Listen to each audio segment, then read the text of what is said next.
Après avoir dit les termes lors du grand sommet sur l'intelligence artificielle où Emmanuel Macron a parlé des nouvelles réglementations qu'il voulait mettre en place pour que l'IA soit plus woke, pour que l'IA soit plus inclusive, etc., eh bien, J.D. Vance est allé dire les termes à Munich, où, si j'ai bien compris, il est venu apporter son soutien au parti le plus à droite des élections allemandes. Donc, on va écouter ce qu'il disait. D'abord, on peut commencer par faire une petite recherche sur ce qu'en pensent les médias de grand chemin, et vous avez la RTBF qui nous dit « À Munich, la démocratie selon J.D. Vance sidère les Européens. » On a également à Munich, la démocratie selon J.D. Vance sidère les Européens. Donc c'est pas mal. On a l'impression qu'ils se sont vachement foulés pour faire leur titre. Ils prennent même pas le temps en fait d'essayer d'habiller leur propagande un petit peu mieux. Mais donc pour que vous ayez le ton, il était attendu sur l'Ukraine, il a préféré donner aux Européens une leçon sur la démocratie, épousant les vues des partis extrémistes. Quand les médias comme ça de grand chemin vous disent que vous soutenez les partis extrémistes, a priori c'est quand même un assez bon signe. Alors à Munich, le vice-président a creusé un peu plus le fossé entre Washington et ses alliés européens, notamment l'Allemagne. Analyse Luc André. T'as pas fait une analyse, Luc André? Je suis désolé, ça ressemble pas du tout à une analyse, ce que tu nous proposes. Mais donc, plutôt que d'écouter la propagande habituelle, ce que je vous propose, c'est qu'on écoute directement le discours de J.D. Vance. Mais d'abord, je vous rappelle que si vous n'êtes pas communiste et qu'au contraire, vous aspirez à vous échapper progressivement du communisme, eh ben, je vous rappelle que c'est une vachement bonne idée de commencer à investir parce que chaque euro que vous investissez, c'est un clou qui est planté dans la tombe du communisme. Pourquoi? Eh bien parce que quand vous investissez, vous faites grandir votre patrimoine, vous avez un revenu qui ne dépend pas de l'endroit où vous êtes et ça vous permet au bout d'un moment de pouvoir voir si vous en éprouvez le besoin, si l'herbe n'est pas plus verte ailleurs. En attendant par exemple qu'il se calme en Europe, en attendant que l'Europe devienne un petit peu moins communiste, ça peut être une bonne idée d'avoir les moyens grâce à vos investissements de pouvoir aller où bon vous semble. Pourquoi je vous dis ça? Parce que quand vous commencez à investir par exemple dans un ETF du monde entier ou dans un ETF du SP500, vous pouvez attendre une performance entre 8 et 12% par an. Si on prend en compte les 80 dernières années, c'est à peu près ce qu'a rapporté le SP500. Donc imaginez votre patrimoine qui grandit à ce rythme tous les ans. Quoi qu'il en soit, vous avez sous cette vidéo mon lien pour commencer à investir avec ce courtier dans lequel j'ai confiance. Ceci étant dit, on va se lancer dans la vidéo de J.D. Vance. The threat that I worry the most about vis-a-vis Europe is not Russia, it's not China, it's not any other external actor. And what I worry about is the threat from within, the retreat of Europe from some of its most fundamental values, values shared with the United States of America. Now, I was struck that a former European commissioner went on television recently and sounded delighted that the Romanian government had just annulled an entire election. He warned that if things don't go to plan, the very same thing could happen in Germany too. Now, these cavalier statements are shocking to American ears. For years, we've been told that everything we fund and support is in the name of our shared democratic values. Everything from our Ukraine policy to digital censorship is billed as a defense of democracy. But when we see European courts canceling elections and senior officials threatening to cancel others, we ought to ask whether we're holding ourselves to an appropriately high standard. And I say ourselves because I fundamentally believe that we are on the same team. We must do more than talk about democratic values, we must live them. Alors, petite pause à ce moment-là. Pour moi, là, c'est plus des jeux d'influence, effectivement. Vous avez évidemment d'autres pays qui ont intérêt, à commencer par la Russie, d'avoir une influence sur les élections européennes. Chacun devrait faire sa propagande du mieux qu'il peut et ensuite le meilleur gagne. Mais effectivement, l'Europe n'a pas donné son meilleur visage dans cette affaire. Mais moi, ce qui me gêne beaucoup plus, c'est les restrictions qu'on se met au niveau du business, parce que le côté on n'a plus le droit de rien dire, c'est une chose, et il faut être effectivement très vigilant là-dessus, mais pour moi le plus gros problème de l'Europe, c'est on peut plus rien faire. C'est ça qui est grave, c'est que tu peux plus créer un business sans te faire taxer à 60%, et ça c'est autrement plus menaçant pour l'avenir de l'Europe que ce combat qui fait rage actuellement entre l'influence des valeurs de la Commission européenne, l'influence de la Russie, l'influence des États-Unis. Vous avez une compétition autour de ça, mais pour moi c'est pas dans cette compétition que l'Europe joue le plus contre nous. L'Europe joue le plus contre nous quand elle nous met des restrictions, par exemple sur l'intelligence artificielle, qui fait qu'on n'a pas accès à la même technologie que nos concurrents. Toutes ces normes écologiques et toutes ces taxes, ça pour moi c'est quelque chose qui est autrement plus grave que cette compétition de propagande qui a actuellement lieu sur le territoire européen. Memory of many of you in this room, the Cold War positioned defenders of democracy against much more tyrannical forces on this continent. And consider the side in that fight that censored dissidents, that closed churches, that canceled elections. Were they the good guys? Certainly not. And thank God they lost the Cold War. They lost because they neither valued nor respected all of the extraordinary blessings of liberty. The freedom to surprise, to make mistakes, to invent, to build. As it turns out, you can't mandate innovation or creativity, just as you can't force people what to think, what to feel, or what to believe. And we believe those things are certainly connected. Ouais, bah là en tout cas il fait un sans faute parce qu'il a tout à fait connecté l'importance de la liberté d'expression avec la liberté d'invention, avec la capacité à créer, avec la capacité à produire et à innover, et là-dessus je suis tout à fait d'accord avec ça, avec la ligne qu'il adopte. And unfortunately, when I look at Europe today, it's sometimes not so clear what happened to some of the Cold War's winners. I look to Brussels, where EU commissars warn citizens that they intend to shut down social media during times of civil unrest the moment they spot what they've judged to be, quote, hateful content.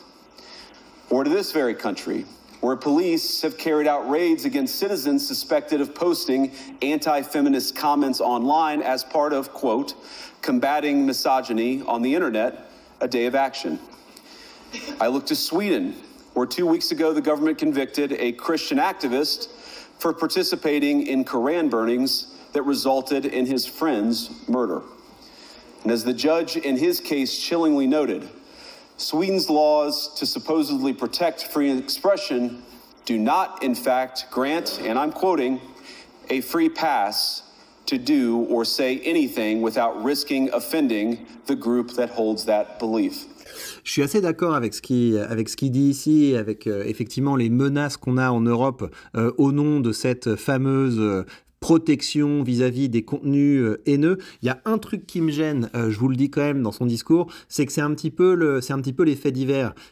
On sélectionne quelques faits ici ou là pour renforcer un narratif, mais des anecdotes, ça ne fait pas une tendance. C'est juste ça qui me gêne, parce que moi aussi, je suis persuadé que la tendance existe, mais je trouve que le niveau d'un chef d'État, ce serait plutôt de remonter aux statistiques. Et les statistiques existent, effectivement. On a une tendance en Europe tout à fait inquiétante sur l'augmentation des restrictions à la liberté d'expression. Après voilà, moi je suis tout à fait d'accord avec le gros du discours de J.D. Vance. C'est juste que je trouve que le côté anecdotique, c'est quelque chose qui respecte pas l'intelligence du public. Voilà, on essaie de hacker comme ça. Vous avez vu ce qui s'est passé en Suède, vous avez vu ce qui s'est passé ici ou là. Je me méfie toujours de ça, même si je suis d'accord sur le fond. Where the backslide away from conscience rights has placed the basic liberties of religious Britons in particular in the crosshairs.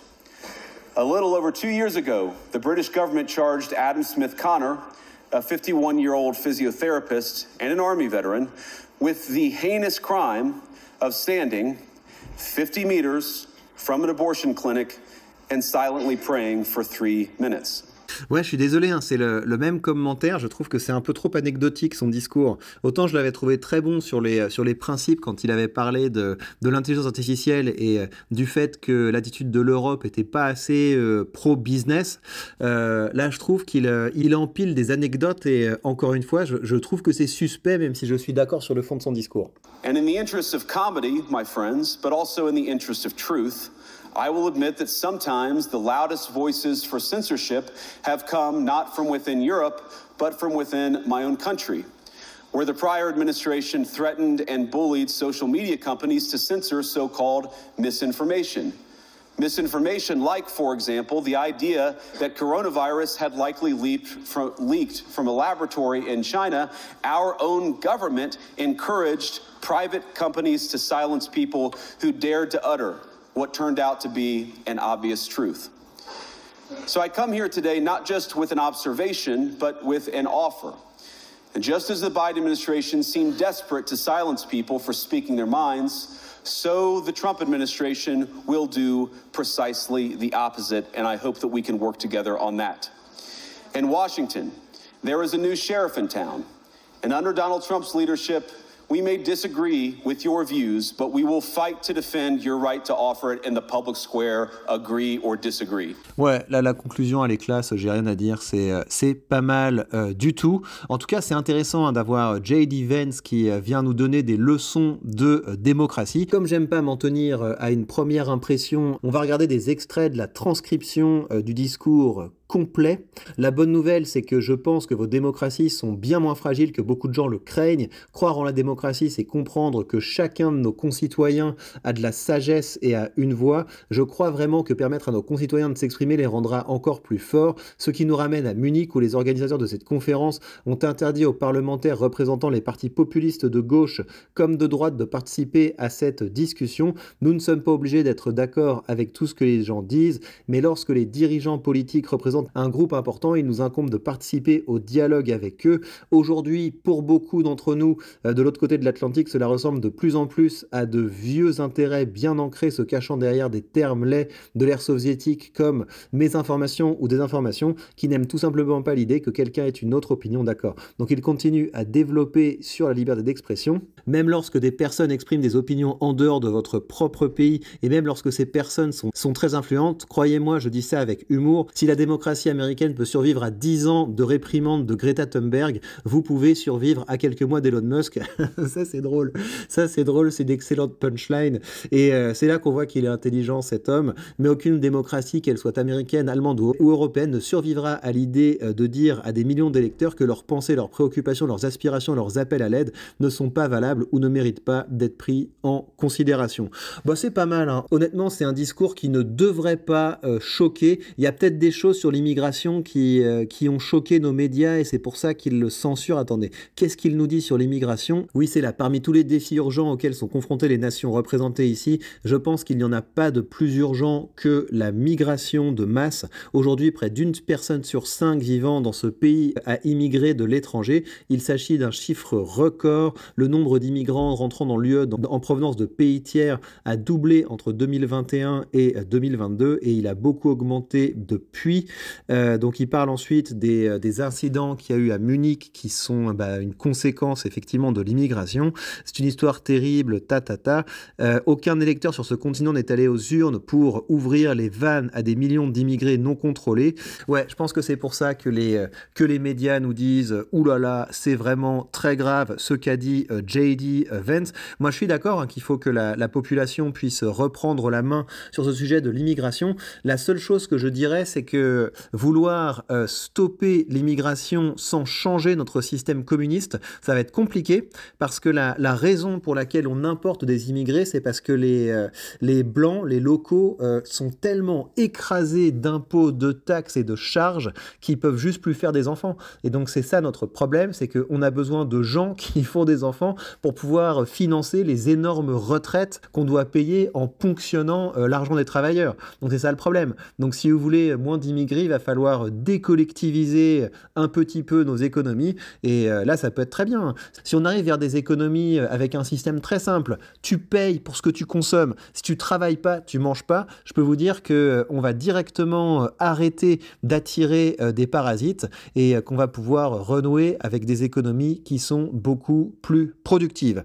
Donc, encore une fois, je trouve que c'est un discours qui m'a l'air d'être de bon sens, mais ça n'a pas été du goût de tout le monde. Il y a Jacques Attali qui a pris position. On retiendra de la conférence de Munich que le vice-président américain est venu faire campagne pour les héritiers de monstres contre lesquels étaient venus mourir des centaines de milliers de jeunes américains. Je trouve que c'est une prise de position nazie. Ça, Jacques Attali, en fait, tu es en train de dire qu'un Allemand est fondamentalement nazi. Peut-être que tu penses que c'est dans ses gènes. Bon, je trouve que c'est un peu limite de nous ressortir un petit peu ces violons, surtout quand on sait d'où vient la plus grande masse de l'antisémitisme sur le territoire européen à l'heure actuelle. C'est plutôt la branche LFI-Hamas dans un pays comme la France. Je trouve que son propos est assez à côté de la plaque. Et qu'est-ce qu'on a également? Le Rassemblement national fait exclure l'AfD du groupe ID au Parlement européen. Donc ça, c'est une nouvelle preuve en fait que le parti de Marine Le Pen est gauchiste et que le parti qui est allé soutenir J.D. Vance dans les élections allemandes, Marine Le Pen qui veut absolument montrer patte blanche pour dire je suis communiste comme vous, elle a exclu ce parti de son groupe au Parlement européen.